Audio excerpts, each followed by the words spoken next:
very good evening. A Somerset woman who was forcibly adopted is campaigning for a formal apology from the government. It's thought 250,000 women in the UK were made to give up their newborn babies in the 50s, 60s, and 70s because they were unmarried. Our reporter Pam Caulfield's been to meet one woman who was taken from her mum when she was just 7 days old. Vic Fielder was a week old when she was adopted by her parents in 1971. She's always been close to them, and it wasn't until later life, after giving birth to her own daughter, that she started to trace her biological mother. That's when she discovered her mother had been 18 when she became pregnant, and not being married, she was forced to give her up. She never got over relinquishing me. So she had a really hard life. She spent time on the streets. She used a lot of drugs. I think that ultimately caused her demise. But it was all stemmed from the fact that she had to give me up as a baby. Her mother never had any other children and died aged 38. I think adoption has taken quite a lot from me and quite a lot from my mother. It's denied us the chance to know each other at all.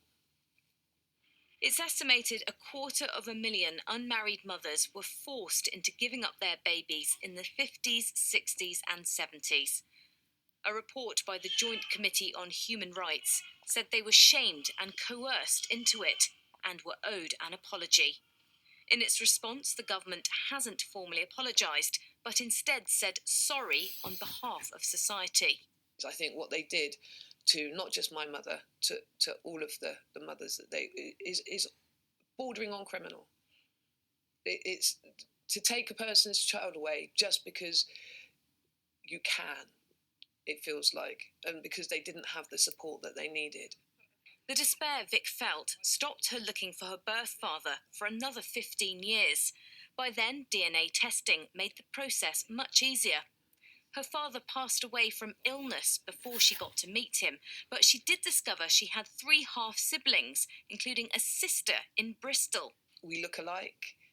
We have the same sort of mannerisms. It's very, very strange to meet some people that you're related to for the first time at 50, like brothers and sisters. I've had 50 birthdays without my brothers and sisters, and so there was a little bit of poignancy on what you've missed out on. While she can't change her past, Vic hopes campaigning will help change attitudes towards adoption in the future. Pam Caulfield, BBC Points West, Somerset. Well, as we heard, a parliamentary inquiry was held into the thousands of forced adoptions in the UK between 1949 and 1976. Now, it was carried out by the Joint Committee on Human Rights and chaired by Labour's Harriet Harman. I do remember, because I'm the same age as these mothers. I was born in 1950. I remember the absolute terror of the situation where there was no birth control, there was virtually no sex education, there was certainly no abortion, and you lived in terror of what would happen if you got pregnant. Very different for the men. They could just walk away, and sometimes men got young women pregnant, as in the case that you're talking about, when the man was already married. And in that case, then the child was just taken away from the mother. And then she was told a few decades later, you're a terrible woman for having given your baby away. So first of all, she was told you can't keep your baby. And then she was shamed for supposedly not caring about her baby and given the baby away.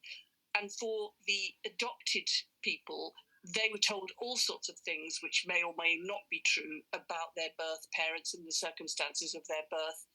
And really, the government should apologise and ensure that all the support services are there for these young people to find out about their family background. The government, of course, has condemned what happened back in the day, although, as you say, they haven't apologised, but they've said they've put lots of things in place. There must have been some changes that have come from this and since this report. Well, precious little, I'm afraid. And we hear every day of problems people have with red tape and bureaucracy, which could be sorted out. Some people are able easily to trace their relatives, and others find it incredibly difficult. There's a postcode lottery. And I think the very least also is that that if they ask for that information, they should be able to know if their child is still alive. I mean, there's just a great well of grieving and suffering that really could be sorted out. Is this something you think you'll keep campaigning on?